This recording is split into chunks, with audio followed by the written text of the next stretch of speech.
Bom dia a todos, a graça e a paz do Senhor Jesus, amém. Quantos estiveram ontem aqui no estudo bíblico? Levanta a mão para mim, por gentileza. 2, 3, 4, 5, 6, 7, 8, né? Porque eu assisti lá do hotel, tá? Participei do estudo ontem, muito bom, muito bom, muito bom, né? Vimos ali a história de Ruth, né, e Boaz, e como é linda essa história e como nos remete, né, a Cristo e a igreja, né? Que maravilha, fiquei ali me alimentando ontem um pouco, aqui já para poder também ter uma intimidade maior com vocês, né? Pude ver alguns ali. Irmãos, como disse o irmão Valquírio aqui, eu estou com a Missão Portas Abertas há 22 anos. Na verdade, conheci a missão em 2001, lá em Belo Horizonte, na primeira conferência da Portas Abertas no Brasil, chamada Vamos Orar Juntos. Se puder colocar aqui na tela, seria bom já deixar aqui. Tá? Então, eu fiz essa conferência e ali, irmãos, olha, para vocês terem uma ideia, eu tinha 3 aninhos de idade. Na verdade, eu me converti em 28 de abril de 1990, perdão, minha memória, 24 de abril de 1998. Então, em 24 de abril de 2001, eu tinha 3 aninhos, né? Era um bebê na fé. Estava me alimentando de leitinho, né? Estava assim, olha a minha condição. Sou levado pelo meu pastor até essa conferência em Belo Horizonte. Eu estava morando em Penápolis nessa época, cidade ali do interior de São Paulo, ao lado de Araçatuba, onde eu resido hoje. E ao me deparar com a realidade da perseguição, eu nunca tinha ouvido falar em Missão Portas Abertas. Quantos aqui nunca ouviram falar da Portas Abertas? Levanta a mão para mim, que nunca ouviu falar. Tem 1, 2. E quantos recebem essa revista todos os meses em sua casa? Levanta a mão. Tem um ali, Valquírio. Maravilha. Vocês receberam hoje uma revista aí de presente, gratuita. Tá? Eu vou estar falando sobre esse mapinha que está aí, também sobre essa ficha, esse folder, tá? E então ali, irmãos, ali impactado com esses testemunhos de cristãos perseguidos, era uma outra realidade para mim. Eu, apesar de ter 3 aninhos na fé, eu já tinha pedido a Deus que queria trabalhar na sua obra. Eu falei, Deus, não quero mais trabalhar no secular, quero trabalhar na sua obra. Não que quem trabalhe no secular não trabalhe na obra do Senhor, trabalha também, né? Todos nós somos trabalhadores do Senhor, né? Não importa onde estejamos ou o que façamos. Mas eu queria ficar tempo integral na obra, né? Eu me converti com 43 anos de idade, estava ali com 46 anos e já tinha me decidido a servir ao Senhor tempo integral. E ali, ao me deparar com aquela realidade, fiquei tão impactado que eu fiz uma oração a Deus lá. Falei, Deus, eu quero trabalhar nesse ministério. Quero trabalhar servindo ao Senhor, servindo aos cristãos perseguidos. Lá mesmo na conferência, nós recebemos o convite, todos lá receberam o convite, para se tornarem um voluntário da Missão Portas Abertas na sua igreja local. Por isso, o nome do ministério chamava-se Correspondente Local, para fazer o trabalho junto a Portas Abertas, vinculado a Portas Abertas, na sua igreja local, mobilizando a igreja para orar, escrever cartas e se envolver com cristãos perseguidos, receber a revista, né, estarem acompanhando a perseguição desses irmãos para poderem ter uma participação na vida deles como corpo de Cristo, como membro do corpo de Cristo que somos, né? Então, eu ali recebo então aquele convite e aceitei. Por isso, em 2002, eu me tornei um voluntário e fui até 2014 como voluntário, 13 anos, e ali, nesse período, fui ordenado pastor na minha igreja. Então, eu me dividi entre Portas Abertas e igreja, e em 2015, eu me tornei um obreiro de tempo integral. Deixei a igreja, o pastorado, né? Pastorei da igreja, e passei a me dedicar apenas à Missão Portas Abertas e à igreja perseguida, viajando pelo Brasil, né, buscando engajar a igreja brasileira nesta causa, né, porque nós entendemos que todo cristão que é perseguido por causa de Jesus, né? Então, a gente tem, acredito, como membro desse corpo, que Cristo é a cabeça, que a igreja do Senhor temos o dever, né, de enfrentar a perseguição junto com esses irmãos que enfrentam perseguição severa e extrema, bem diferente da nossa perseguição aqui, porque a gente crê que não existe cristão não perseguido, né, irmãos? Todo cristão é perseguido, tá? Nós estamos já sentindo daqui para frente, parece que alguma coisa está ficando mais clara, né, sobre isso. Então, ali tem um livrinho chamado Fé. Andar com Jesus é estar em apuros, né, porque o autor ele conclui que não existe cristão não perseguido, todo cristão é perseguido. E ele se baseia em 2 Timóteo 3,12, onde diz, todo aquele que desejar viver uma vida piedosa em Cristo Jesus sofrerá perseguição. Ou todo aquele que desejar viver com total devoção a Cristo, dedicação a Cristo, sofrerá perseguição, né? Ontem o estudo falou bastante sobre isso, citou Paulo, né? Paulo, quando se converte, ele diz, agora morri para a lei, para viver para Deus, então já estou crucificado com Cristo, já não sou mais eu quem vive. Não foi isso? Falamos ontem lá?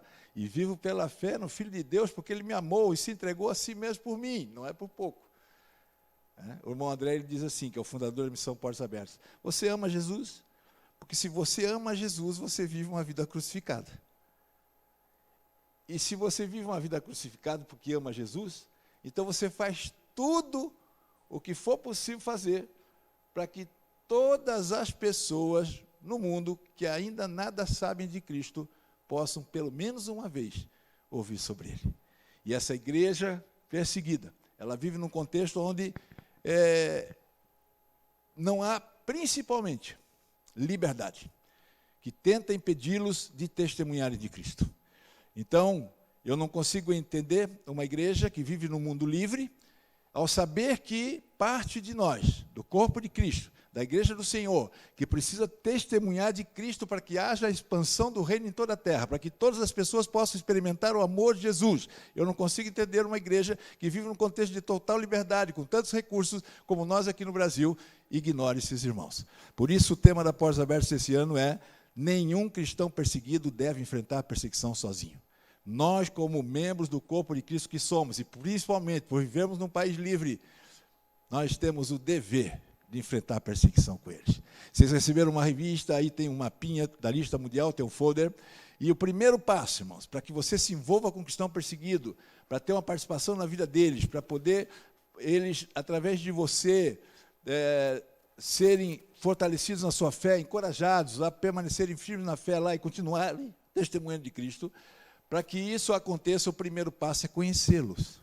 Você precisa conhecê-los. Então, hoje você tem a oportunidade. A Portas Abertas, há 69 anos, tem trabalhado com cristãos perseguidos, no mundo todo, onde a perseguição se tornou severa e extrema. E você tem a oportunidade, por meio dessa missão, de receber notícias, informações todos os meses sobre os teus irmãos. E dar o segundo passo, que é orar por eles. Você, dando o primeiro passo, conhecendo, sabendo quem eles são, onde eles vivem, como estão vivendo, para saber qual a real necessidade, o segundo passo, que é orar por eles, será muito mais eficiente, muito mais consciente e consistente. Muda tudo, muda tudo. Eu costumo dizer que quando uma pessoa tem um encontro com Jesus, não é mais o mesmo. Eu tive um encontro com Jesus com 43 anos de idade, depois de viver 30 anos nas drogas, dos 13 aos 43, perdi tudo, família, tudo, estava morando na rua em São Paulo. Fui tirado por Jesus daquela calçada, da Dr. Arnaldo, frente ao cemitério da Consolação, onde me preparava para dormir. Fui trazido aqui para Penápolis, para uma casa de recuperação para dependentes químicos chamada Crevisop. E aí, ali tive um encontro com Jesus. Aí, depois disso, né, saí da casa, fiquei 1 ano e 6 meses, fui para esse seminário bíblico, onde fiquei mais 3 anos e meio, essa igreja que me levou a Belo Horizonte para conhecer a Missão Portas Abertas. Ao conhecer a Missão Portas Abertas e caminhar com cristãos perseguidos, que estou caminhando há 22 anos, do mundo todo. Agora mesmo acabei de viajar uma semana com uma pessoa que trabalha diretamente com cristãos perseguidos no Oriente Médio. E eu aprendi uma outra coisa, duas coisas, nesses 22 anos caminhando com cristãos do mundo todo, na América Latina, Ásia, África, Oriente Médio. Eu aprendi que você, depois de um encontro com um cristão perseguido, jamais será o mesmo cristão. Muda tudo, muda tudo. Não tem mais como continuar sendo o mesmo cristão. Eu aprendi uma outra coisa que eu quero falar agora no início. A gente aprende com esses irmãos. O nosso envolvimento com esses irmãos é uma lição de vida para nós. E eu cheguei à conclusão de que eu preciso mais deles do que eles de mim, irmãos. Não é frase pronta, não. Eu preciso mais deles do que eles de mim, é real. Porque cada vez que eu convivo com eles e ando com eles, eu falo, meu Deus, como eles são diferentes de mim. A sensação que eu tenho é que eles estão além de mim.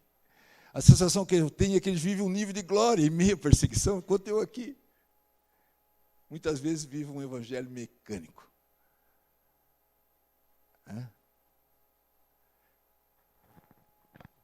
Portas Abertas, então, começou com esse irmão aqui. Quem já ouviu falar do irmão André? Levanta a mão para mim. Quem já leu O Contrabandista de Deus? Levanta a mão. Fala, que sabe tudo. O irmão lá também, o irmão Sérgio. Esse irmão aqui, ó, há 69 anos, iniciou esse trabalho de serviço à família da fé. Nós somos a família da fé, somos. Antes éramos forasteiros estrangeiros, hoje somos o povo santo, membros da família de Deus. Né? Também a Bíblia diz, né, lá em Gálatas 6,10, que sempre que tivermos a oportunidade de fazermos o bem, devemos fazer o bem a todos, especialmente ou primeiramente aos da família da fé.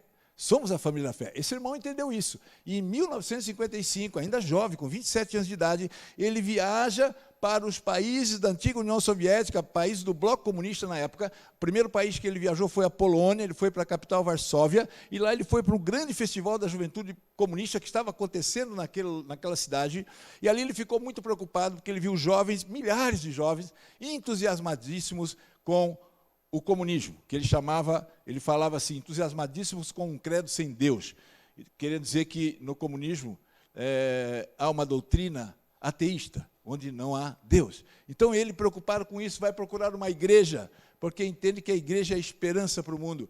A igreja é na igreja que está a solução para tudo nessa vida, principalmente para a salvação eterna. E ele vai procurar essa igreja, e ao chegar na igreja ele fica mais preocupado, porque ele viu que a igreja não tinha jovens, estavam todos lá.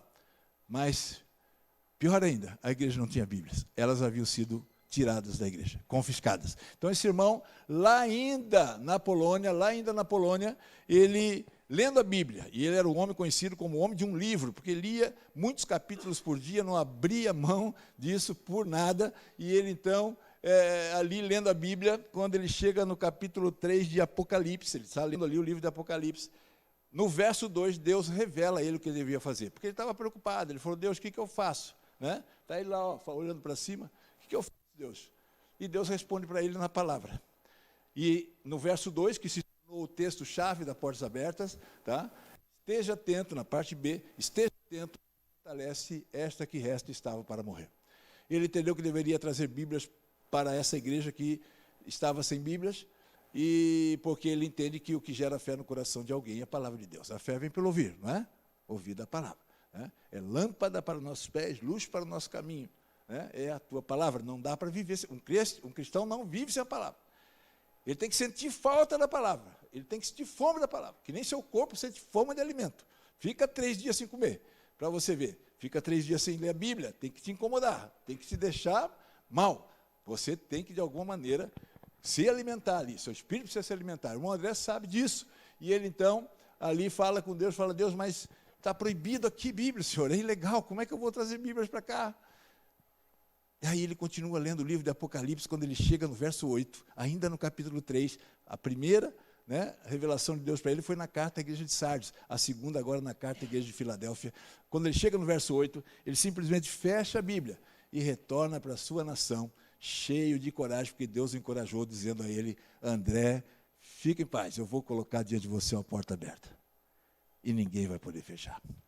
Esse irmão cheio de coragem, retorna então para a Holanda, ele é holandês, e ele ganha esse fusquinha de presente da família amiga deles, uma família amiga da família dele, dão esse fusquinha de presente para ele, e ele retorna para lá, 2 anos depois, agora com 29 anos de idade, mas ao chegar na fronteira ele fica preocupado, esse Fusca está cheio de Bíblias, e neste livro aqui está a trilogia do Contrabandista, nesse livro aqui o Contrabandista 1, tem o 2, tem o 3, um é continuação do outro, mas no 1 tem a oração que nós chamamos de oração do contrabandista, porque quando ele foi passar na fronteira, irmãos, ele ficou com medo, ele viu aqueles guardas revistando muito bem os carros, ele disse que chegavam a tirar os pneus dos carros que estavam à frente. A maioria das pessoas estavam saindo daqueles países. Poucos estavam entrando. Ele era um deles. E ele, então, ora a Deus. Só que ele falou, pai, eu vou orar para Jesus. Quero orar e falar com o seu filho, porque ele pode me ajudar nisso aqui. Então ele orou. Senhor Jesus, o Senhor, quando esteve na terra, fez cego enxergar. Eu vou passar ali, esses guardas não podem ver as Bíblias. Eu vou pedir para o Senhor esse mesmo milagre, né? Só que é o contrário, né? Enquanto eu estiver passando, Jesus, cega os olhos desses guardas. E foi. Ele disse que tinha 8 guardas ali, revistando. 2 dentro do carro, mexendo tudo. 2 do lado direito observando aqueles 2, 2 do lado esquerdo observando aqueles 2, e 2 na frente, olhando fixamente nos olhos dele, para ver se ele demonstrava algum medo, né? É assim que eles fazem na fronteira, para encontrar alguma ilegalidade, mas não viram medo nele. Então, depois da revista, devolveram os documentos para ele e disseram, o senhor pode seguir viagem. Está tudo em ordem, não há nada errado no seu carro. Num país onde estavam confiscando Bíblias. As igrejas não tinham Bíblias. E ele passa com esse fusquinha cheio de Bíblias. Ele tem um lema, o lema dele é vá, simplesmente vá. Depois veja como Deus age. Ontem o estudo foi profundo, hein? Eu sinto dizer uma coisa, que são poucos que entendem aquele estudo ali. Poucos que entendem, porque eu percebo que a maioria de nós quer ver Deus agir primeiro. Não obedece nem pensar, não quer mudar. É resistente a uma transformação verdadeira. Quer ainda viver um pouquinho no mundo, apesar de que temos 2 naturezas. Ontem, né, nós vimos, né? Ainda existe uma natureza aqui pecaminosa. Mas eu tenho que pender para o Espírito. Eu tenho que desejar as coisas do Espírito. Isso depende de mim. Eu tenho que buscar. Eu posso escolher mais o mundo ou mais a Cristo. Né? E esse irmão entendeu isso. Aqui, Força da Luz e Cristãos Secretos, Força da Luz está em falta, nosso estoque, conta a história do irmão André, porque depois daqui ele vai para os países do Oriente Médio, porque na época a religião que mais crescia no mundo era o islamismo, então ele entendeu que Deus também ama os muçulmanos e começa a trabalhar lá entre os muçulmanos. Nunca mais ele deixou de trabalhar no Oriente Médio até o final da sua vida. Tá? Então ele tem esse testemunho que nós não temos aqui, na faixa de Gaza, Israel e Palestina, e esse Cristãos Secretos, que é uma história linda, linda, linda, muito forte, muito forte. O irmão André trabalhando diretamente com pastores, líderes, seminaristas da fronteira do Afeganistão e Paquistão, Cristãos Secretos. Tudo está ali à sua disposição, tá? Esse Contrabandista de Deus 2 aqui conta bastante também aqui na América Latina, Cuba, Colômbia, Nicarágua, depois a África, é muito importante. E esses livros, irmãos, são mais para edificar a tua vida. Esses livros não têm fins lucrativos. Não, o objetivo ali não é vender para lucrar. Esse livro, tanto que não estão nas livrarias. Pode procurar nas livrarias e você não vai achar, muito raro. Tá? Porque o objetivo é só levar a igreja para que a igreja, através desses testemunhos, as histórias, poder olhar para a realidade da perseguição e entender que ela deve participar junto com eles, né? Sem contar que você vai ver um poder atuante de Deus na vida desses cristãos de forma que talvez você não veja aqui. Tá? Isso traz muito crescimento para nós espiritual. Então, é importante esses livros para a gente, eu já li todos, alguns reli, porque eu sou impactado por esses testemunhos, e isso fortalece a minha fé, encoraja a minha fé, me faz tornar-me um cristão mais relevante aqui. Pensa em mim. Agora, eles nos fazem pensar nos outros, que assim vive entre eles. Um pensando no outro, não tem como pensar em si mesmo. Tá? Eles perdem tudo. Tá bom? A perseguição tem aumentado no mundo. Vocês estão vendo a foto do Estado Islâmico, que queria tornar o Oriente Médio um Estado Islâmico, né? Conduzido pela Sharia, que é o conjunto de leis islâmicas, e esse grupo aí aterrorizou Síria e Iraque, né? E quando os Estados Unidos foram para o Iraque, ali, os exércitos, eles amenizaram um pouco, afrouxaram um pouco, mas com a retirada dos exércitos do Iraque pelo Biden, lá dos Estados Unidos, eles voltaram de novo com toda a força e voltam a aterrorizar lá os cristãos dessa região. Irmãos, não são poucos, são mais de 365 milhões de cristãos que sofrem perseguição no mundo. E perseguição severa e extrema. 1 em cada 7 cristãos do mundo é perseguido por amor a Jesus. Imagina aí, 1 em cada 7, tá? Você tira do grupo que está aqui, né? Nós estamos aqui nos 35 mais ou menos, né? Quanto que dá aí? 5, né? 5 daqui seriam tirados, né? Seriam mortos, tá? São mortos no mundo. Eu vou passar rapidinho, tem 1 minuto e meio, esse vídeo que traz um panorama desse mapinha que vocês têm aí na mão, da lista da mundial da perseguição, nos 50 países onde é mais perseguido. Mas aqui eu tirei um recorte, tem 1 minuto e meio, E eu quero que vocês vejam. Pressionados, abatidos e isolados, cristãos ficam perdidos em meio à perseguição. Mas mesmo nos lugares mais escuros, a voz de Deus não pode ser silenciada. Aqueles que antes estavam desamparados, agora fixam os olhos naquele que não pode ver. Você sabia que mais de 365 milhões de cristãos em todo o mundo enfrentam perseguição? Nossos irmãos e irmãs enfrentam pressão e violência pelo simples fato de seguirem a Jesus. Há mais de 30 anos, a Portas Abertas pesquisa o índice de perseguição aos cristãos e publica a Lista Mundial da Perseguição, um ranking dos 50 países onde irmãos e irmãs na fé são hostilizados por governo, grupos extremistas ou até mesmo a família, chegando a perder a própria vida. No período de um ano, 4.998 cristãos foram mortos por causa da fé e milhares de igrejas e propriedades cristãs foram atacadas. Alguns países tiveram um grande aumento no grau de violência. Esse é o caso do Laos, que passou do 31º para o 21º lugar no ranking. A morte de cristãos inibiu o crescimento da igreja local, pois líderes evitam viagens, uma vez que o evangelismo é confrontado com riscos mortais. Na Argélia, o índice de violência dobrou. Igrejas foram forçadas a fechar e casas e negócios de cristãos foram invadidos e atacados. Isso fez com que muitos cristãos se tornassem deslocados internos ou refugiados. Na Somália, o violento grupo Al-Shabaab tem expressado repetidamente seu desejo de erradicar os cristãos do país, mantendo o país em segundo lugar na lista. A ação de grupos radicais tem elevado o nível da violência em toda a região da África subsaariana. Já na América Latina, a Nicarágua teve um grande aumento no grau de perseguição e subiu 20 posições na Lista Mundial da Perseguição 2024. A pressão crescente e a hostilidade constante aos líderes cristãos tenta sufocar a igreja local.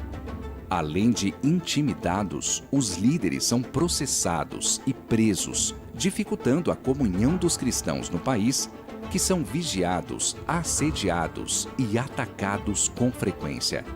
No Iêmen, uma crise humanitária impacta a vida local há anos. Mas cristãos e iemenitas estão ainda mais vulneráveis devido às rigorosas leis islâmicas do país. A maioria da população é muçulmana e a conversão ao cristianismo é ilegal. A igreja no país é composta de cristãos de origem muçulmana que precisam praticar a fé secretamente. Além de enfrentarem oposição de grupos militantes islâmicos, a ajuda emergencial necessária para sobreviver também não chega, uma vez que ela é distribuída por meio de mesquitas, que em muitos casos discriminam os que não são considerados muçulmanos devotos. Com leis antirreacionárias em vigor desde 2020, a Coreia do Norte permanece em primeiro lugar no ranking. No país mais fechado ao Evangelho, o Estado é a maior fonte de perseguição. Com a aplicação das novas leis, cristãos são presos por simplesmente possuírem uma Bíblia. Assim, famílias inteiras são condenadas a campos de trabalho forçado. Por isso, ser cristão na Coreia do Norte é viver a vida de fé em segredo. A cada ano, a perseguição aos cristãos se intensifica. Cristãos se escondem, fogem de suas casas e perdem tudo. Mas há luz em meio à escuridão. A luz de Jesus brilha nas trevas, e as trevas não derrotarão a Igreja de Cristo. O amor de Cristo em nós é como luz na escuridão. Por meio dele, podemos apoiar a igreja perseguida para que ela continue crescendo. Conheça mais sobre essa realidade e faça a luz brilhar nos lugares mais escuros para os cristãos perseguidos. portasabertas.org.br/lista mundial. Deus sabe de todas as coisas. Eu coloquei o videozinho de 1 minuto e meio, mas passou de 5 minutos e meio. Eu confundi aqui no colocar, mas eu creio que Deus sabe de todas as coisas, né? Por isso, foi até bom. Quando eu estava assistindo ali, falei que bom, para aquilo que eu vou falar daqui para frente. Vocês estão vendo aí a lista mundial da perseguição, em 50 países. Vocês estão vendo que aqui, ó, na cor laranja, são 37 países onde a perseguição se tornou severa, tá? Aqui tem 2 níveis de perseguição nesses 50 países, severa e extrema. Neste vermelhinho aqui, ó, Coreia do Norte aqui no cantinho, aqui no cantinho, e os outros países aqui no Oriente Médio, principalmente África, onde a perseguição se tornou extrema, tá? E aqui na América Latina você pode ver que já tem 4 nações, olha, tem Cuba, Colômbia, México e Nicarágua, como vimos no vídeo ali. Nicarágua já está há 2 anos na lista, ano passado estava nos 50º lugar, ou seja, no último, né, no número 50, mas subiu para o número 30 este ano. A Cuba de 34 subiu para 22, significa que a perseguição tem aumentado nesses países. Mas somente aqueles 50 países? Não. Portas Abertas tem outra lista, uma lista de observação, onde ela já observa mais 26 países, a cor amarela aqui, onde a perseguição já tem uma perseguição relativamente alta, tá? Então, alta, severa e extrema, são os 3 níveis. Então, aqui na América Latina você já tem mais 2 países, Honduras e Venezuela. Venezuela já com características de uma ditadura paranoica. Portas Abertas acompanha a evolução da perseguição há 33 anos. Quando sai, quando entra, quando vem, quando está para se aproximar, para chegar, ela observa, faz esse estudo há muito tempo. Então ela acredita que a Venezuela, se continuar nesse ritmo, se tornará como uma Coreia do Norte, onde a ditadura é paranoica, tá? É terrível, né? Agora, abre a sua Bíblia rapidinho em Mateus 10, onde você vai ler comigo aqui. Mateus 10, na minha tradução, nova versão internacional, nova versão transformadora, perdão, NVT, diz assim, 10, 22. Só vou ler esse texto bíblico para termos aqui como base, apesar de que a gente tem dado base bíblica para o que está acontecendo, né? A perseguição é bíblica, né? Não existe cristão não perseguido, muda um pouquinho o tipo de perseguição, né?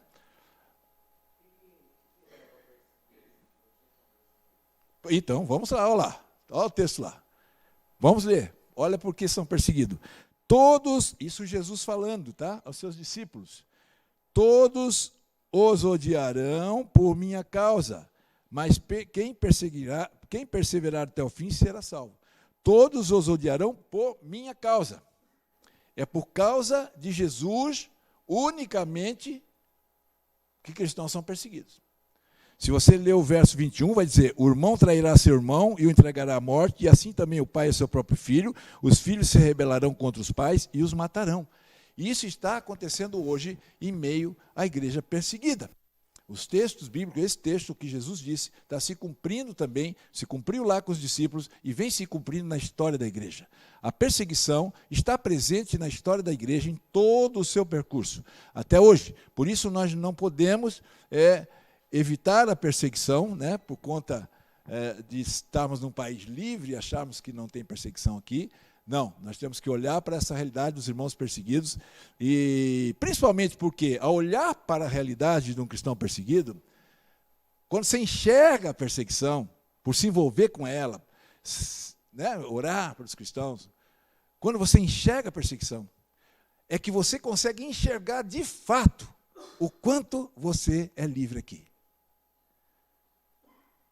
Você consegue enxergar de fato o quanto a nossa vida é boa aqui, é muito boa. Eu costumo dizer que eu não olho para aquilo que eu não tenho, eu olho só para aquilo que eu tenho. É o que Deus me deu, porque além de tudo que eu possa conquistar nessa terra, eu tenho o principal, que é Jesus e a oportunidade de atender o seu chamado. Não existe nada que supere isso, nada que possa compensar isso. Então, todas as demais coisas, para mim é lucro, tudo é lucro. Então, se eu perco, aconteceu o problema, o dinheiro esse mês estava lá, o banco está indo quase no vermelho, né? Não tem problema. Deus nunca deixou eu ser envergonhado. Tá? Eu vivo pela fé e pela obra. Nunca deixou ser envergonhado. Mas eu tenho paz. Porque tá bom. Falo, Deus, mesmo que eu perca tudo, eu tenho o Senhor. Ainda tenho tudo. Vou olhar para aquilo que eu tenho. O que eu tenho de mais precioso? O Senhor Jesus e o seu chamado. É o que importa para mim. Então, eu consigo viver uma vida feliz por conta disso. Então, por minha causa, é por causa de Jesus. O que Jesus disse para Saulo, quando ali uma luz fortíssima, né, a presença de Jesus ali, para Saulo na estrada de Damasco, quando ele ia buscar cartas para prender cristãos. Jesus disse aqui, ó, por que me persegue, Paulo? Por que você me persegue?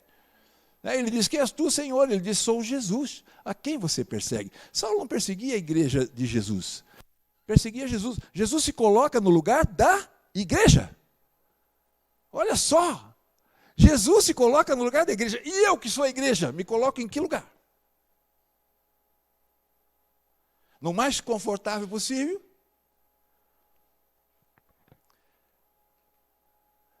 Paulo explica muito bem quem nós somos. Nós somos membro do corpo.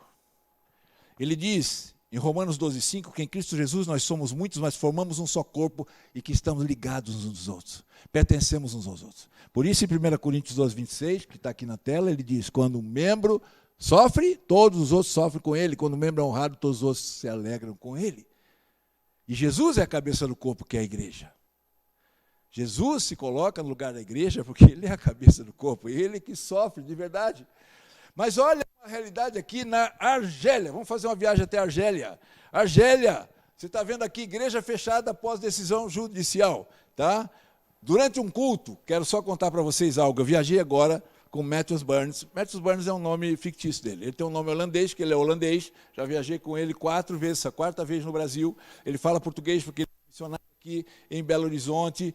Seus 2 filhos, 2 se casaram com brasileira. Tá? Ele morou 10 anos aqui. Ele adotou 2 meninos lá da favela, levou com ele para a Holanda. Hoje ele trabalha com a Missão Portas Abertas, só que ele trabalha na base do Líbano. Tá? Mora na Holanda, mas trabalha na base do Líbano, onde ele trabalha com Portas Abertas nessa base de campo. A Portas Abertas tem 23 bases de desenvolvimento, que é igual essa aqui do Brasil, né, do Holanda, do Brasil. Nos países do Ocidente tem bases de desenvolvimento, que é mobilizar a igreja para olhar para os cristãos perseguidos e socorrê-los.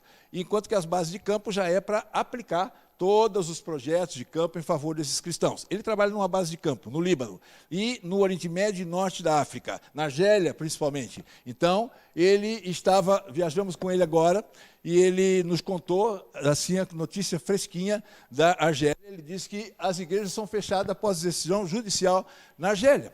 E ele diz que eles estavam lá, e durante um culto, estavam louvando a Deus, quando os policiais armados entraram na igreja. E pegaram o pastor pelo braço e gritaram, fora, todo mundo para fora. Todo para fora, todo mundo.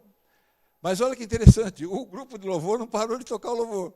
Não parou de tocar. Eles mandando todo mundo para fora, todo mundo, e ninguém saía. E eles começaram a tirar um a um. Levaram o pastor primeiro, depois um a um. Só quando saiu o último, que o louvor parou de tocar. E saíram também. Olha que coisa linda que esse irmão presenciou. E aí, irmãos, esses irmãos hoje, porque lá na Argélia, mais de 40 igrejas foram fechadas nos últimos 3 anos. Mais de 40 igrejas fechadas. Mas o pastor dessa igreja aí disse para o nosso irmão Matthew, falou, Matthew, eles podem fechar o templo, mas eles não podem fechar a igreja. E a igreja se reúne nas casas, estão se reunindo nas casas. Só que é um pouco diferente de nós aqui, tá? Eles levam assim para chegar nas casas 1h30, todo o grupo. Não pode ter muita gente, umas 20, 30 pessoas nas casas, 1h30 para chegar. Eles chegam um sozinho ou de 2 no máximo, intercalados nessa 1h30. Leva 1h30 antes de começar o culto, para que todos cheguem. Aí depois começa o culto e vão. E eles todos levam algum alimento, porque caso eles sejam denunciados pelos vizinhos, alguma coisa, eles têm ali um argumento, né? Estamos aqui, sim, celebrando, né, a vida, e por isso estamos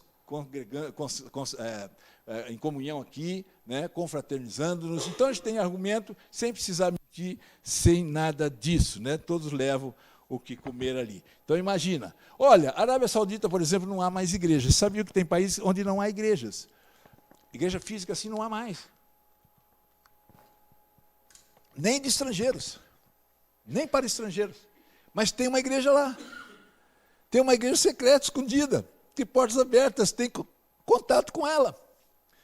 E precisa fortalecer essa igreja. Essa igreja não pode desistir, não pode fugir, não pode parar. Ela tem que continuar testemunhando de Cristo ali. Tá? Você está vendo aqui igreja destruída. As igrejas estão sendo destruídas. Eu levei agora o Métios em Carambeí, que é uma colônia holandesa, e nós falamos lá na IER, que é a Igreja Reformada a Igreja Evangélica Reformada da colônia holandesa, e o pastor lá nos mostrou uma foto da Holanda, onde um templo bonito, virou um bar. Está em desuso, virou um bar. A igreja está em desuso. Eles estão vendendo as igrejas, alugando as igrejas para bares, sem contar igrejas abandonadas, como você está vendo aqui. Igrejas destruídas. Tá? Na África subsaariana, por exemplo, os 3 maiores violentos grupos radicais islâmicos, como Boko Haram, Al-Shabaab e Seleka, Boko Haram atua ali na região da Nigéria. Tá? E vocês estão vendo uma igreja na Nigéria. Nós podemos receber já irmãos dessa igreja aqui no Brasil. É muito difícil eles conseguirem visto para vir aqui. Muitas vezes são negados os vistos. Agora vai chegar o irmão da Etiópia, eu vou viajar com ele agora, dia 27, 28, 9, 30, 31, vários dias, uma semana com ele, aqui em igrejas no Brasil. E você está vendo aqui uma igreja totalmente destruída pelo grupo extremista Boko Haram. Mas olha que interessante, uma das paredes aqui que foram demolidas, eles fizeram os banquinhos da igreja, ó, os bloquinhos, né? É parecida com essa cadeira aqui, né? Os bloquinhos. E os cultos lá não demoram 1h30 não, tá, irmãos? Nem 2 horas. Vocês sabem muito bem. 4, 5, 6 horas, né? Imagina aqui nesse...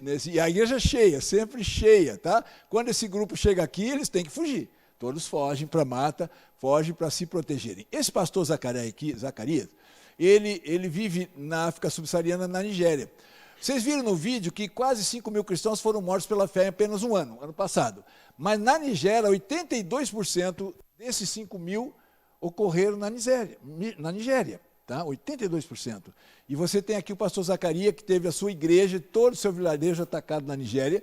E interessante, ele sobreviveu, mas sua esposa e filho morreram no ataque. Quando ele chegou na sua casa, começou a procurar seus filhos, sua esposa e seu filho, e quando ele chegou na cozinha, se depara com os 2 estendidos, ensanguentados e mortos. Imagina uma cena como essa. Um pastor. Ele está sendo cuidado numa clínica que a Portas Abertas tem na Nigéria, de cuidar dos pós-traumas. Porque o trauma, irmão, de uma pessoa que enfrenta isso, mesmo tendo Jesus no coração, não é fácil de enfrentar. Eles precisam das nossas orações, eles precisam que a gente saiba sobre eles e que a gente interceda junto ao Pai, para que eles sejam fortalecidos, encorajados e continuem, mesmo diante de uma tragédia dessa que traz um sofrimento na alma. Vocês estão vendo ali, por que eu falo dos livros? Eu já falei, não é... Esses livros são importantíssimos. Esse livro mudou muito na minha vida. Me ajudou. Contribuiu para a minha fé. Para o meu testemunho cristão. É um casal de pastores dos Estados Unidos, com seus 3 filhos, que atenderam o chamado de Deus para ir à Somália. Vocês viram no vídeo, é o 2º lugar na classificação da perseguição. Vocês estão vendo aí na lista. É quase impossível ser cristão aqui. Uma segunda Coreia do Norte, a Somália. Tá? É só sofrimento. Tanto que ele diz, foi com a família, os 3 filhos, ele disse que atender o chamado de Deus lá era algo insuportável. Era insuportável por conta do sofrimento, muito sofrimento, crianças morrendo na rua. E esse irmão vai com a família para lá. Deixou uma igreja como essa aqui, ó, abençoada nos Estados Unidos, para atender o chamado de Deus. Deus falou fortemente com ele para ir à Somália. E ele foi. Só que ficaram 6 anos lá. Num domingo de Páscoa. Aqui eu tiro o ensinamento para a minha vida. E eles foram para o café da manhã, e o filho mais velho, que agora estava com 16 anos, não veio para o café da manhã. Eles foram ao quarto e se depararam com seu filho de 16 anos, morto. Teve um infarto naquela noite. E eles consideraram Deus um insano. Eles falaram, Deus, isso não. Nós atendemos o chamado para vir na Somália, um país que é insuportável estar aqui. Sofremos aqui. Agora, esse tipo de sofrimento a gente não aguenta, a gente não suporta. É uma dor na alma, nos ossos, não dá, Senhor. O que o Senhor fez com a gente não dá. O Senhor é insano. A insanidade de Deus é o título por causa disso. Aqui tem a resposta de Deus para ele. Sabe qual foi a resposta de Deus para ele? Está aqui no livro. Não sei se você aceitaria. Para mim, me ajudou muito. Deus disse a ele: Nick, eu não sou o suficiente para você. Está boa essa resposta? Está boa? Mas para mim foi muito bom.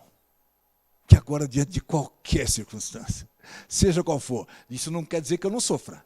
Isso quer dizer que eu não sinta a dor. Mas eu olho para Deus e digo: Deus, o Senhor é suficiente. O Senhor é suficiente. E qualquer situação. Olha que eu já passei várias, depois que li esse livro. Mas cada dia eu me fortaleço mais. Eu falo: Deus, o Senhor é suficiente. Como é bom, Senhor. Agora eu entendi. Quando Jesus falou: buscar em primeiro lugar o reino de Deus e a sua justiça, as demais coisas serão acrescentadas. Agora a minha preocupação com as demais coisas está na mão de Deus. Ele vai acrescentar, se achar por bem, e o que ele acrescentar, para mim, está maravilhoso. Está ótimo. Está muito bom. Você tem aqui Sara, Iraque. Esse testemunho também, o irmão Matthews contou para a gente aqui. A Sara está aqui de costa, não pode mostrar o rosto dela, está lendo uma Bíblia aqui. Tá? Mas a Sara tem um testemunho lindo. Por que eu vou falar o testemunho da Sara? Porque vai falar como Deus atua com poder na vida desses irmãos. Irmãos, aí você fala: mas por que não faz assim na minha vida aqui? Ora, mas será que você precisa de um poder como esse, ou de um milagre como esse? Nós temos tudo aqui. O que nos falta? Mesmo que aconteça uma tragédia em nossas vidas, nós temos Deus. E ainda um país livre. Mas olha o que acontece com essa moça. Essa menina, ela se converte em um sonho com Jesus. Ela aqui tinha 20 anos de idade. Se converte com um sonho. Jesus aparece em sonho para muitas pessoas no Oriente Médio, viu, irmãos? Porque o maior interessado em que essa igreja perseguida permaneça firme e continue pregando é do Senhor Jesus. Por isso que ele coopera conosco na expansão do reino, na salvação das pessoas. Ele mesmo, o próprio Senhor Jesus. Né? Então ele aparece para Sara. Né? E um dia ela estava jantando com seus pais muçulmanos, tá? Radicais. E eles estavam discutindo muito sobre o Alcorão, uma discussão, uma dúvida. Não chegavam a um acordo, que ela não aguentou e disse: pai, eu tenho a solução. Deus é a solução, pai. Jesus Cristo é a solução, pai. Enfrentou seus pais, confrontou-os. O homem ficou tão irado que virou a mesa, grudou aquela menina pelo braço, levou para o quarto e trancou ela no quarto. Falou: olha, é esse Jesus mesmo que você vai seguir? Então vamos ver. Você vai ficar aí no quarto trancado agora. Tirou seu celular, seu notebook, né? Ela tirou dela, falou: você vai ficar. Ficou 10 dias no quarto. 10 dias depois, né? E enquanto ela esteve no quarto, ela disse que à noite, né? Umas noites daquelas ali, foi como se Jesus aparecesse de novo para ela. Não apareceu, mas o êxtase espiritual, a presença de Deus era tão forte, tão grande, e a sensação que ela tinha, que ele tirava ela de dentro daquele quarto, tá? Para algum lugar. Né? E isso estava assim, numa situação de transe, uma coisa que ela... Mas era aquela sensação, aquela coisa, e é uma presença muito forte de Deus, que aquietava o coração dela, dava paz para ela. E ela estava tranquila ali, Deus sustentando ela ali. Mas 10 dias depois o pai volta e diz para ela: se prepare, que amanhã você vai se casar. Eu arrumei um homem para você, um muçulmano que vai dar um jeito em você. Trancou a porta e deixou ela lá. Ela falou: Deus, não, isso não, eu não quero me casar. E eu estou sentindo que o Senhor apareceu para mim várias vezes, dizendo que eu talvez saísse daqui, e foi o que eu senti, e agora eu vou me casar, eu não quero me casar. Parece que o Senhor é mentiroso. Então eu quero dizer ao Senhor uma coisa: se o Senhor realmente é real, eu quero que o Senhor tire a minha vida. Eu não quero amanhecer com vida, porque eu não quero me casar com esse homem. E foi dormir, achando que no dia seguinte Jesus tiraria a vida dela. Só que naquela noite, ela teve uma situação de transe espiritual. E ela não entendeu. Mas, de repente, ela se viu dentro de um carro prata, do outro lado, fora da casa, fora daquele quarto trancado. Dentro de um carro prata que a levou para centenas de quilômetros, longe dali, para outro lado do Iraque. E outra coisa, ela não sabe como. Ela se viu dentro de um quarto de hotel, ela não sabe como isso aconteceu. E aí, irmãos, o pessoal do hotel também ficou todo apavorado, falou, como aconteceu? O que está acontecendo? Essa mulher aqui, essa moça? E ficaram apavorados e chamaram a polícia. E a polícia veio. E disseram para ela, menina, como é que você veio para cá? Olha, deixa eu falar uma coisa. Uma mulher aqui, isso lá no Iraque, uma mulher aqui só sai sozinha assim, ou se ela fugiu dos seus pais, ou se ela fugiu com algum homem. E eu estou vendo que você não fugiu com nenhum homem, que você está sozinha aqui. Ela disse, não sou sozinha. Eu fugi com um homem. E o guarda falou, mas como fugiu com o homem? Ela, fugi com o homem. Mas quem é esse homem? Ela disse, Jesus. Jesus me trouxe até aqui. E Ele está comigo. E sempre estará comigo. Ora, aquele homem ficou sem entender nada. Sem entender nada. E considerou que ela estava louca. E então ela pediu que ele levasse ela em uma igreja. E ali ela se apresentou. E ali Portas Abertas a encontrou. E ela hoje está sendo cuidada nessa igreja. Nunca mais ela vai poder ver sua família. Nunca mais ela vai poder ter uma vida tranquila, porque uma mulher, né, nessa condição lá, é muito difícil, sozinha, mas a família da fé a acolheu. E ela está ali agora, precisando das nossas orações. Isso está acontecendo agora. Acabamos de receber essa notícia. Como que essa moça vai permanecer na sua fé em Jesus? Como? Falem para mim, né? Falem para mim.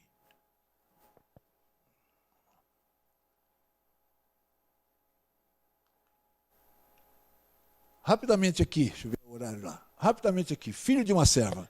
Irmãos, quando eu li esse livro, é o testemunho de um cristão no Afeganistão. Está ali, ó, uma história emocionante, verídica de um cristão secreto no Afeganistão. Quando eu li esse livro, eu li a primeira parte numa tarde e a segunda parte na outra tarde. Porque eu falei, eu preciso continuar essa leitura. Eu não conseguia ficar tranquilo enquanto eu não terminasse esse livro.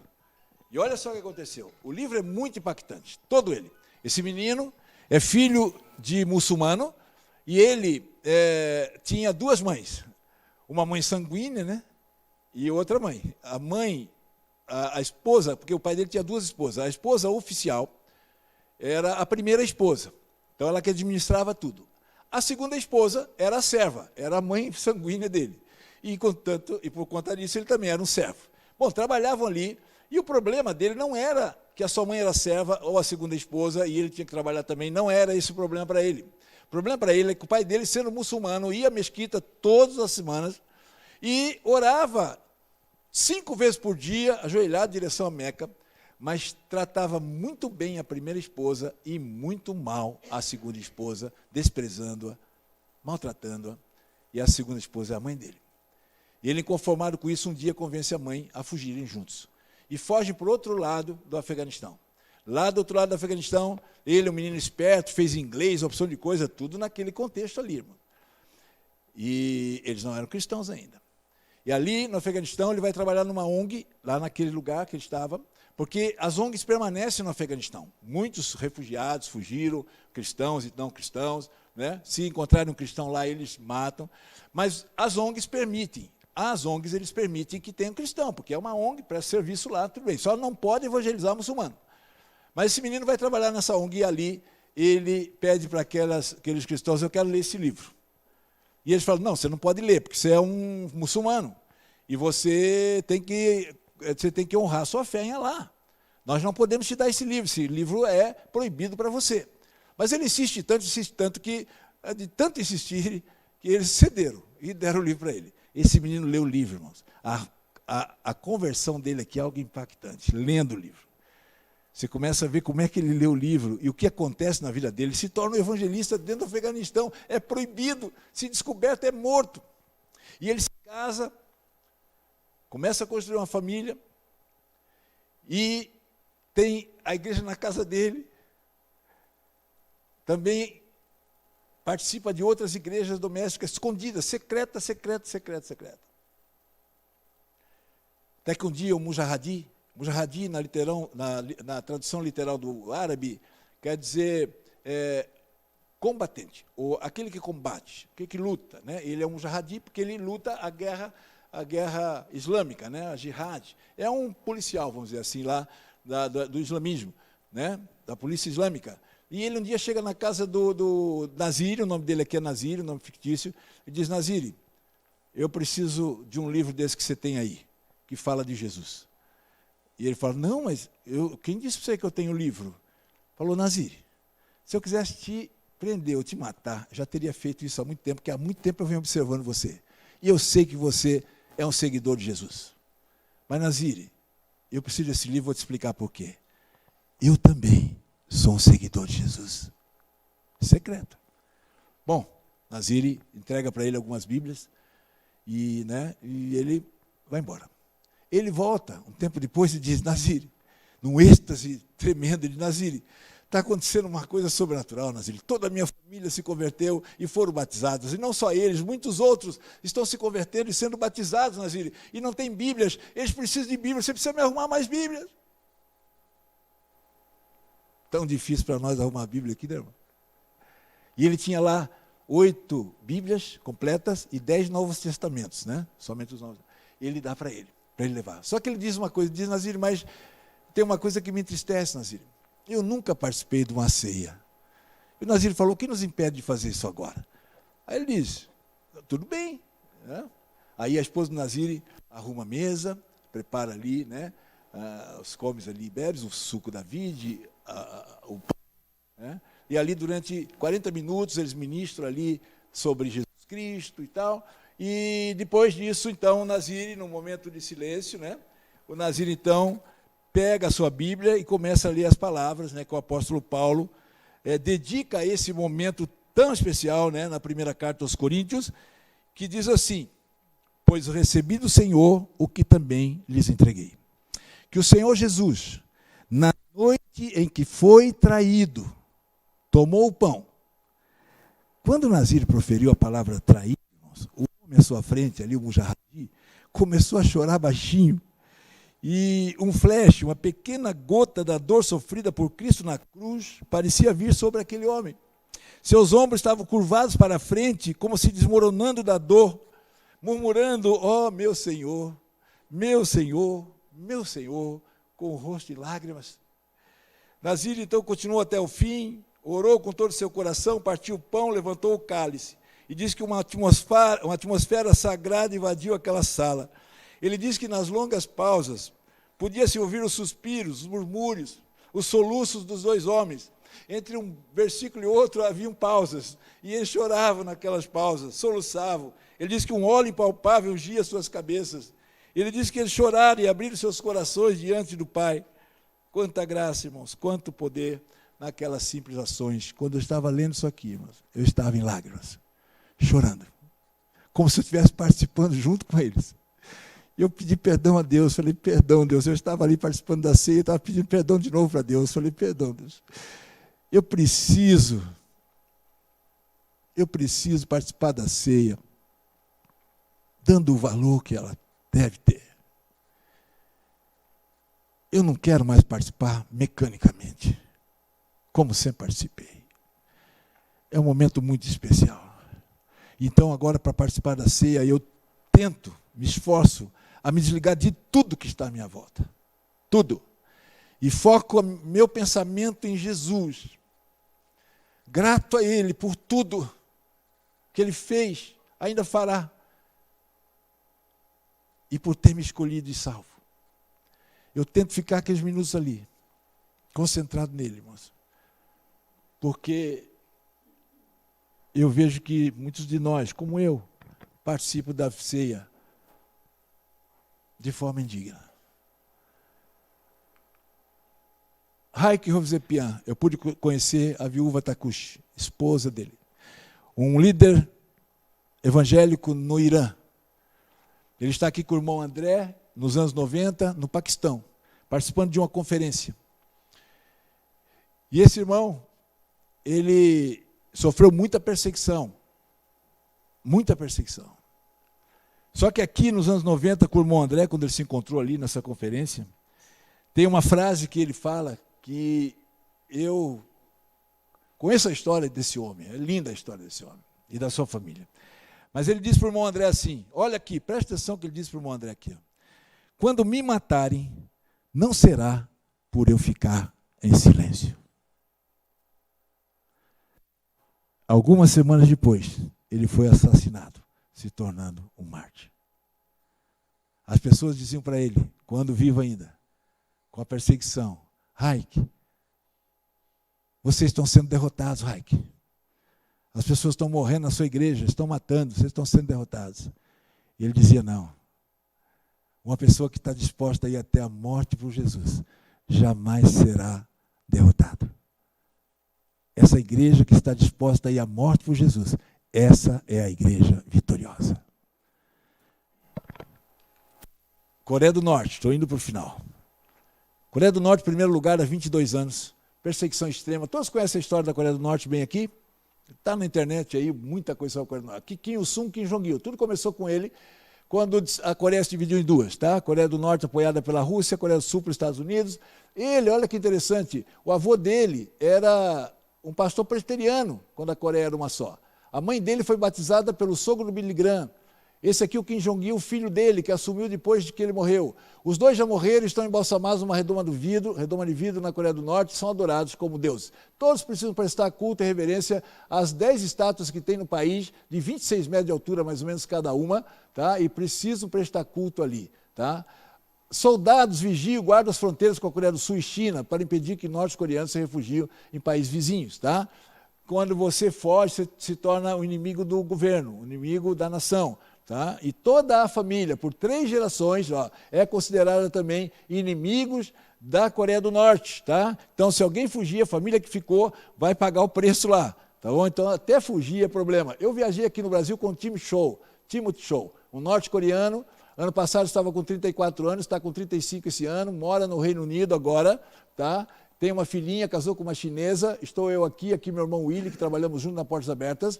Ano passado, pela celebração de 45 anos da Portas Abertas no Brasil, o Portas Abertas trouxe ele ao Brasil. Tá? E nós viajamos 10 dias com eles aqui no Brasil. Minha mulher fez até uma comida coreana para ele, foi muito bacana a vinda dele. Um jovem de 34 anos ano passado, mas fugiu da Coreia do Norte com 17 anos. Seus pais fugiram quando eles tinham 8 anos, então eles foram morar na rua. Por quê? Porque eles são considerados, quando alguém foge, traidores. Então eles foram considerados filhos de traidores. E esse menino morou na rua dos 8 anos até os 17 anos, morando embaixo de ponte, em vagões abandonados, comendo lixo da rua, vendo crianças morrerem e sendo levado nas carrocerias dos caminhões para enterrar em algum lugar. Muito sofrimento, que aos 17 anos ele resolve fugir. E ele foge, irmão. E ele foge para a China, ali no rio Tumi. Hoje o Kim Jong-un, que é o ditador, o neto, né, daqueles dois, está no poder lá, e ele está construindo um muro de 480 quilômetros ali em frente ao rio Tumi, porque pela Rússia é muito difícil, né, lá pela Mongólia, e também pela fronteira com a Coreia do Sul é quase impossível. Então, eles fogem pelo rio Tumi, só que eles estão construindo um muro, agora vai ficar mais difícil. 1,5 milhão já fugiram de lá, de norte-coreanos, mas só 35 mil, estima-se, encontram-se com vida. Tá? Os outros foram mortos, ou na fuga, ou depois deportados à Coreia do Norte e ali executados. Assim que acontece lá. Esse menino foge. Só que quando ele chega na China, ele é preso e é deportado para a Coreia do Norte. Vai para uma prisão lá, uma cela. A maioria das prisões lá são campos de trabalhos forçados. Tá? Mas ele vai para uma celinha lá, provisória ali, e ali ele fica apavorado, ele acha que vai ser executado mesmo. Só que Deus tinha um propósito na vida dele. E de uma forma sobrenatural o liberta daquela prisão E ele vai para a casa dos avós, agora estão vivendo na terceira casta, lá tem 3 castas, a primeira que é a elite, 20% da nação, a segunda casta é parecida com uma classe média aqui, né? Eles têm um sentimento nacionalista muito forte, então eles são meio que protegidos ali, mas os outros 40% vivem na terceira casta, são considerados inimigos do poder do governo, tá? E vivem uma vida terrível ali. Esse menino vive ali com seus avós e tal. Ainda com 17 anos, né? Ele foi deportado, ainda estava com 17 anos. Ele fala para o avô, eu preciso fugir de novo, porque aqui não tem esperança, eu tenho que ir embora. E fugiu de novo. O avô ajudou ele a fugir, fugiu de novo, chegou na China de novo. Ele encontrou 8 refugiadas que também tinham fugido, meninas, e vão a uma escola americana pedir ajuda, e o diretor disse, não podemos dar ajuda a vocês. Aqui não é um centro diplomático. Ah, chama a polícia vem e prende esses meninos. As crianças rodearam o camburão e deram as mãos e não queriam que eles levassem eles, mas levaram, tá? E foram presos numa prisão internacional em Xangai. Lá um gangster vê aquele menino chorando toda noite, diz para ele, por que você chora assim, menino? E ele diz, porque eu vou ser executado, eu vou ser deportado pela segunda vez para a Coreia do Norte. Da primeira vez eu fui livre, mas agora com certeza não serei. E devo ser morto com requintes de crueldade. Ele sabia como que acontecia lá. Então ele chorava toda noite. Aquele homem volta com uma Bíblia, entrega para ele, fala, lê esse livro aqui. Ele falou, não posso, ele tem medo, porque a Bíblia é considerada maldita. Eles são, desde pequenininho, eles são... feito uma lavagem cerebral, né, desde pequenininho na cabeça deles, e eles têm medo da Bíblia, tá? E ele então ficou com medo, mas o gangster disse para ele, mas é a única solução para você não tem saída, você tem que ler aí, talvez se Deus desse livro te salve, te livre, né? Então ele resolve ler a Bíblia, né? E ele lê aquela Bíblia ali, né? E até ele dizia ali, ele falou assim, alguém aqui já foi evangelizado por um gangster dentro de uma prisão? Ele foi evangelizado por um gangster, tá? E aí ele então lê aquela Bíblia várias vezes, mas Deus não faz nada, então ele disse para o gangster, não está acontecendo nada, esse Deus não está me livrando. Aí ele falou, mas também você não pede, tem que pedir para ele, não basta só ler. Ele falou, mas como é que pede? Ele falou, olha, você fala para ele o que você quer e diz amém no final. Aí ele falou, só isso?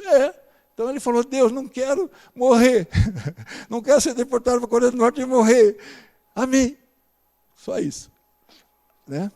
E ele também falou assim, não quero viver na China, foi preso 2 vezes lá, não quero viver na China, quero que você me leve para outro país. Amém.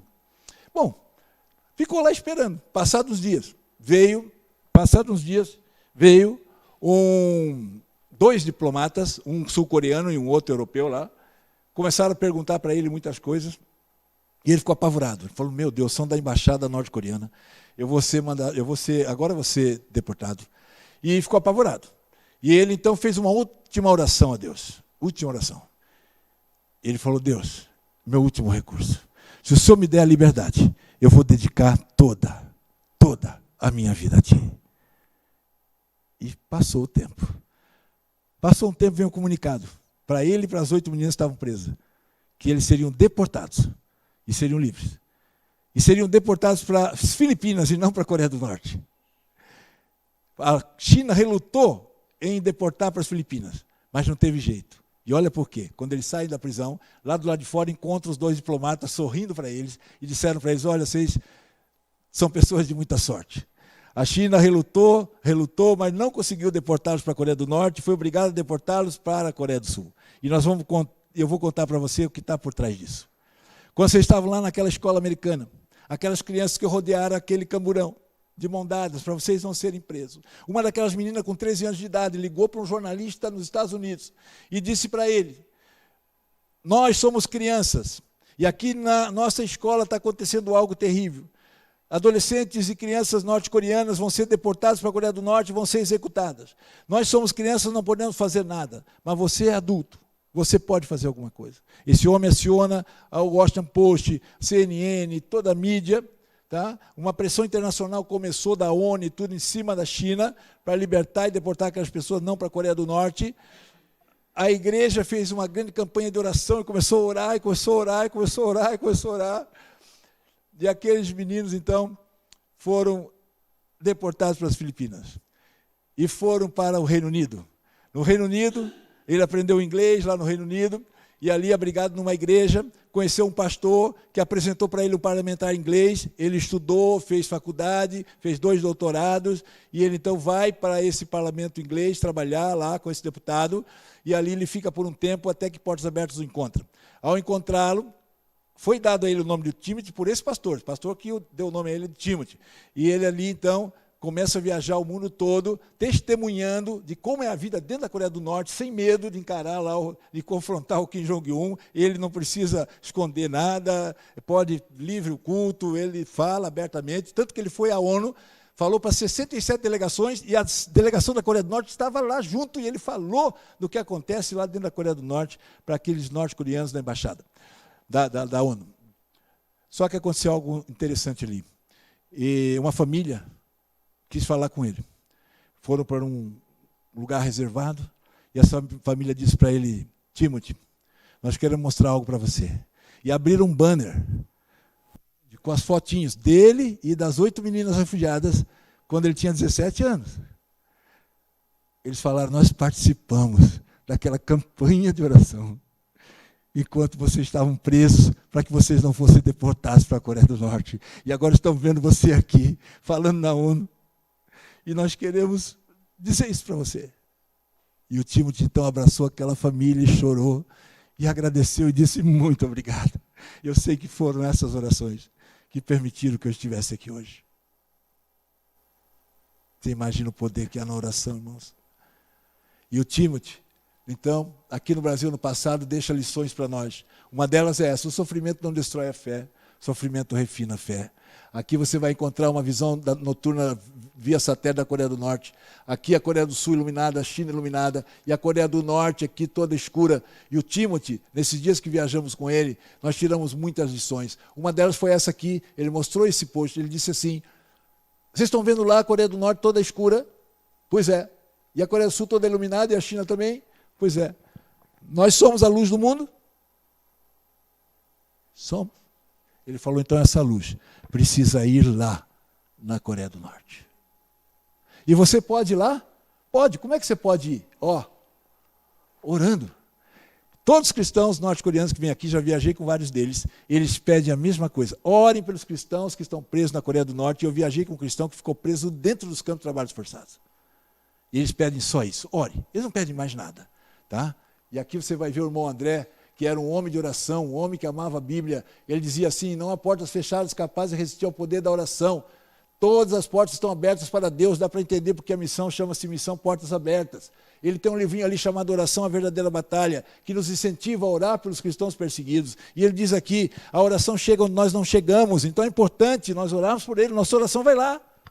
A nossa oração vai lá. Por isso hoje, irmão, nessa manhã, eu quero desafiar você a juntar-se a nós em oração. De que maneira? Conhecendo eles, primeiramente, recebendo todo mês essa revista na sua casa. E como é que você pode receber todo mês? Se você não quiser receber todo mês a partir de hoje, eu vou desafiá-lo a pelo menos preencher esse folder que está aí, na sua mão. Você tem um folder que dentro tem essa ficha. Dá uma abridinha no folder, por gentileza. Se puder pegar, faz o exercício aí, pega o folder na mão, por gentileza. Levanta assim. É importante, nós estamos falando de um irmão, de cristãos nossos que são perseguidos. Você tem aí dentro uma fichinha que é destacável. Ela é destacável. Então eu vou pedir para todos preencherem. Marido, esposa, a revista que vem a mais, dá de presente a alguém. Olha o que nós podemos fazer, muito mais do que fazemos. Nós podemos receber a revista, conhecê-los através das notícias que vem aí. Tem um boletim de oração para cada dia do mês, então podemos orar todo dia por eles um pouquinho. E podemos envolver outra pessoa, pegando essa revista e dando para alguém. Caso você não queira adquirir nenhum produto ali, você vai receber mais uma revista de apresentação gratuita, preenchendo essa ficha e me entregando ali. Mas se você adquirir qualquer produto ali, você vai receber todos os meses, durante um ano, a revista Portas Abertas. Você ganha a assinatura da revista, 12 exemplares por um ano, para você conhecer os teus irmãos, orar por eles e envolver outra pessoa.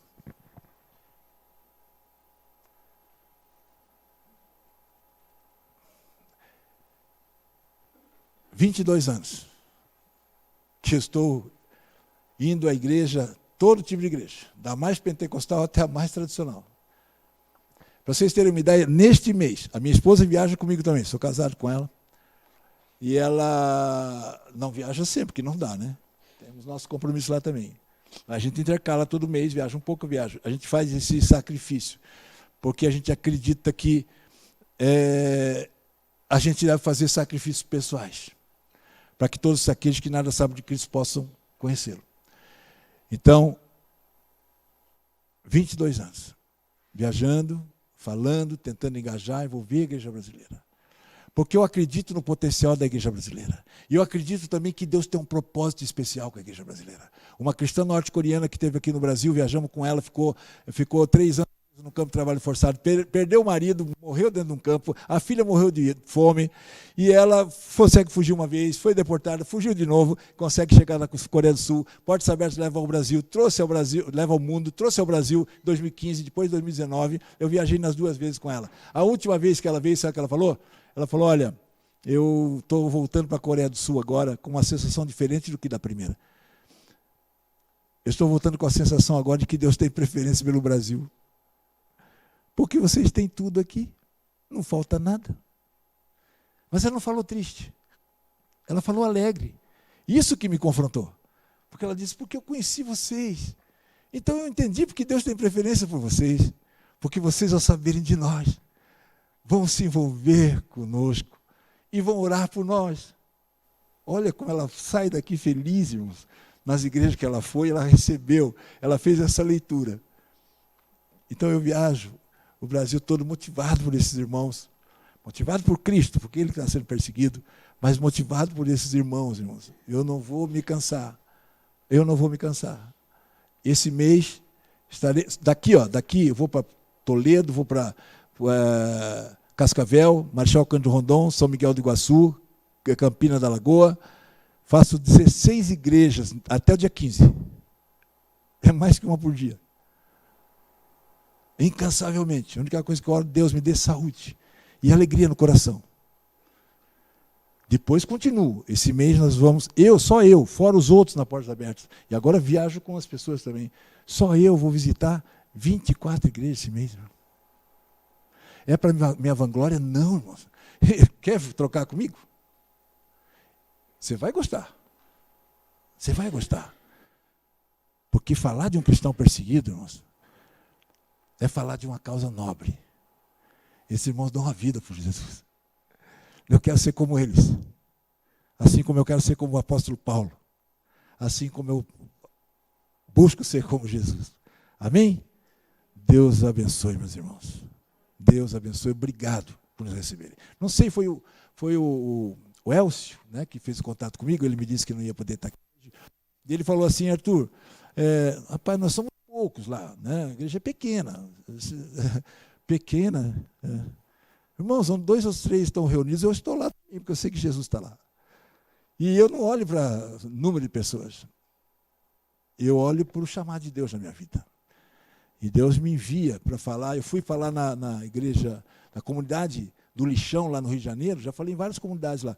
Na comunidade do Lixão, tinha 4 pessoas na igreja. Uma chuva terrível, uma quarta-feira. O pastor, a esposa e o casal de filho dele. E entrou um cara meio balançando lá atrás, no fundo, sentou no fundo, que, lógico, estava bem bêbado, entrou, mas sentou ali, não sei se para se proteger da chuva, mas entrou ali. Eu montei um standzinho, menor que esse, lógico, igreja pequenininha, mas falei com a mesma alegria. E aqueles 4 se envolveram. Levaram a pizzaria do filho dele dentro da favela. Fomos lá comer uma pizza, depois me presentearam com bolo, com um monte de coisa. Ficaram tão felizes que ele disse assim, como eu não acredito que alguém da Portas Abertas veio aqui e falou para 4 pessoas. Irmãos, Jesus falava para um. Jesus tira Felipe do ministério abençoado, leva lá para falar para um eunuco, translada ele. Quem sou eu, irmão, para exigir que a igreja seja a igreja grande numericamente? Eu vou onde Jesus me manda ir. E aquela igreja que abriu o coração, abriu as portas, eu vou estar. E eu quero mais é que Jesus tenha falado no seu coração. Tá? É só isso que eu quero aqui. Deus abençoe a todos.